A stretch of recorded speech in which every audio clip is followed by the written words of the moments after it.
ದೇವತೆಗಳಿಗೆ ಅವಿಸನ್ನು ಕೊಡುವಂತ ಬ್ರಾಹ್ಮಣರನ್ನು ಕಾಣಿಸಿದ್ದೇನೆ. ಆ ಶಿಶು ಹತ್ಯೆಯನ್ನು ಮಾಡಿದ್ದಾದರೂ ಯಾಕೆ ಸ್ವಾಮಿ? ಇಂದಿನ ಮಕ್ಕಳೇ ಮುಂದಿನ ಜನಾಂಗ ಉಳಿಯಕೂಡದು. ಸ್ತ್ರೀ ಹತ್ಯೆಯನ್ನು ಮಾಡಲಿಲ್ವೇ ಸ್ವಾಮಿ? ಅವರಿಂದಲೇ ಸಂಸಾರದ ವೃದ್ಧಿ ಮೂಲದಿಂದಲೇ ಕಿತ್ತೆಸಗಿದ್ದೇನೆ ಸ್ವಾಮಿ. ನಾ ಮಾಡಿದ್ದೇನೆ ಎಂಬಂತ ಅಹಂಕಾರವೇ ಪ್ರಭು ನಿಮಗೆ. ಆದರೆ ಅದೆಲ್ಲವೂ ವ್ಯರ್ಥ ಸ್ವಾಮಿ. ಬಂದಿರುವುದು ಸಾಮಾನ್ಯಳಲ್ಲ, ಆ ಚಂಡಿಕೆ ಪ್ರಭು. ಬರಲಿ, ನನಗೇನು ಕೊಲ್ಲುವಂತ ಆಜ್ಞೆ ಮಾಡಿ ಕಳಿಸಿದ್ದೇನೆ ಪ್ರಭು. ಕೊಲ್ಲುವವರು ಯಾರಿದ್ದಾರೆ? ಈ ಊರಿನಲ್ಲಿ ಯಾರಿದ್ದಾರೆ ಪ್ರಭು? ಅವಳ ಮೂರ್ತಿಯು ಈ ಪ್ರದೇಶದಲ್ಲಿ ಉಳಿಯಬಾರದು. ಕಾಳಿಕಾ ಮಂದಿರವನ್ನೇ ಪುಡಿ ಪುಡಿ ಮಾಡಿದ್ದೀರಲ್ಲ ಪ್ರಭು. ನನ್ನ ಊರಲ್ಲಿ ನಡೆಯ ಕೂಡದು. ಎಲ್ಲರೂ ನನ್ನನ್ನೇ ಪೂಜಿಸಬೇಕು. ಇದು ಯಾರಪ್ಪನ ಸಂಪತ್ತಲ್ಲ, ಇದು ನನ್ನ ಸ್ವಯಾರ್ಜಿತ. ಇದು ನನಗೆ ಬೇಕಾದಕ್ಕೆ ಬದುಕುವಂತ ಹಕ್ಕು ನನಗೆ ಉಂಟು. ಎಲ್ಲರೂ ನನ್ನನ್ನೇ ಪೂಜಿಸಬೇಕು. ನಾ ದೇವರು ದೇವರು ಎಂಬಂತ ಅಹಂಕಾರವೇ. ಯಾರಿದ್ದಾರೆ ಪ್ರಭು ಪೂಜಿಸುವವರು? ಎಲ್ಲಿದ್ದಾರೆ? ಯಾರು ರಕ್ಷಿಸುತ್ತಾರೆ? ಯಾರು? ದೇವರನ್ನು ಇನ್ನೊಬ್ಬರು ರಕ್ಷಿಸುವುದು ಯಾಕೆ ಸ್ವಾಮಿ? ಇಲ್ಲ ಪ್ರಭು. ನಿಮ್ಮನ್ನು ನಿಮ್ಮ ಜೊತೆಗೆ ಇದ್ದೇನೆ ಎಂಬ ಹಾಗೆ ಆಡಿದ್ದಾರಲ್ಲ, ಎಲ್ಲಿ ಯಾರಿದ್ದಾರೆ ಪ್ರಭು? ಈಗ ವರ್ತಮಾನ ಬರ್ತಾರೆ ಏನಂತ?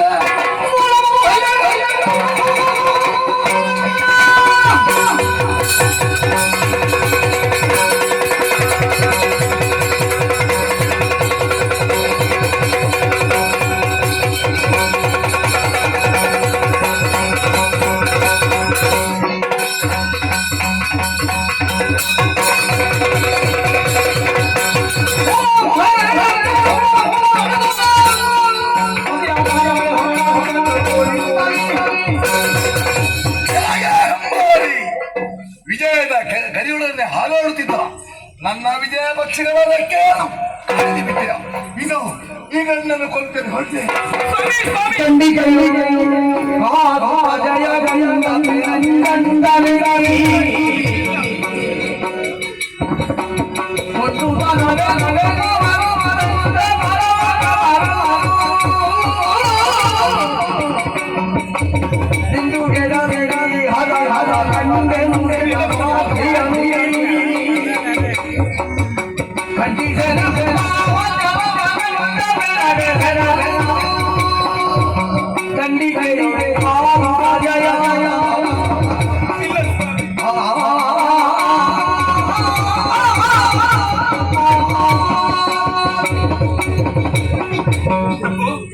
ಯಶೋಮತಿ, ಹೇಳ್ತಾ ಇದ್ದೀರಲ್ಲ, ಎಲ್ಲರನ್ನು ಆ ಚಂಡಿಕೆ ತರೆಯುತ್ತಾ ಮುಂದುವರಿಯುತ್ತಾ ಇದ್ದಾರೆ. ಅವಳನ್ನು ಕೊಂದೇ ತೀರ್ತೇನೆ.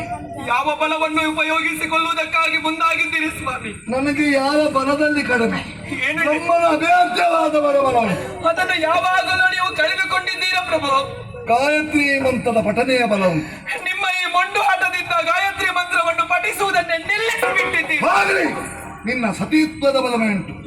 ಇಲ್ಲ ಪ್ರಭು, ಇಲ್ಲ. ನನ್ನ ಪತಿವ್ರತೆಯನ್ನು ಮೆರೆಸುವಂತಹ ಸಮಯವಲ್ಲವಿದು ಸ್ವಾಮಿ, ಸಮಯವಲ್ಲ. ಅಂದ್ರೆ ಉಳಿಸುವ ಸಮಯ. ಹೌದು. ಅಂಗಳವರೆಗೆ ಬಂದು ಕರೀತಾ ಇದ್ದಾಳೆ, ಇದು ಬೇಡ ಬೇಡ ಅಂತ ತಡೆಯುತ್ತಾ ಇದ್ದೀನಿ. ಸ್ವಾಮಿ, ಏನು? ನೀವು ಹೋಗುವುದು ಬೇಡ, ನಾ ಹೋಗುತ್ತೇನೆ. ಶಾಬಾಸ್.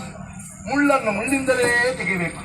ಹೆಣ್ಣಾದ ಆಕೆ ನಮ್ಮನ್ನೆಲ್ಲ ಕೊಲ್ಲುತ್ತಾ ಬರುವಾಗ ಹೆಣ್ಣಾದ ನೀನೇ ಅದನ್ನು ನಿಗ್ರಹಿಸಬೇಕು. ಹಿಡಿ ಕತ್ತಿ ಇಲ್ಲ ಸ್ವಾಮಿ, ಅವಳ ಜೊತೆಗೆ ಆಯುಧವನ್ನು ಧರಿಸಿ ನಾನು ಯುದ್ಧ ಮಾಡುವುದಕ್ಕಾಗಿ ಹೋಗುವುದಲ್ಲ, ಮತ್ತೆ ನನ್ನ ಸೆರಗೊಡ್ಡಿ ನನ್ನ ಪ್ರತಿಭಿಕ್ಷೆಯನ್ನು ಕೇಳುವುದಕ್ಕಾಗಿ ಹೋದವಳು. ಯಶೋಮತಿ, ಮೂರು ಲೋಕದ ಸಾಮ್ರಾಜ್ಯ ಎಂಬುದನ್ನು ಮರೆಯಬೇಡ. ನಿನ್ನ ಗಂಡನಾದಂತಹ ನಾನು ಸೆರಗಿನಡಿಯಲ್ಲಿ ಬದುಕಬೇಕು. ನೀನವಳಲ್ಲಿ ಬೇಡುವುದು ನಿನಗೇನು ಹುಚ್ಚ? ಸಾಮ್ರಾಜ್ಯನ ಮಾತನ್ನು ಸಾಮ್ರಾಜ್ಯದವಳು ಕೇಳುವುದಿಲ್ಲ ಸ್ವಾಮಿ. ನಿನ್ನ ಹುಚ್ಚು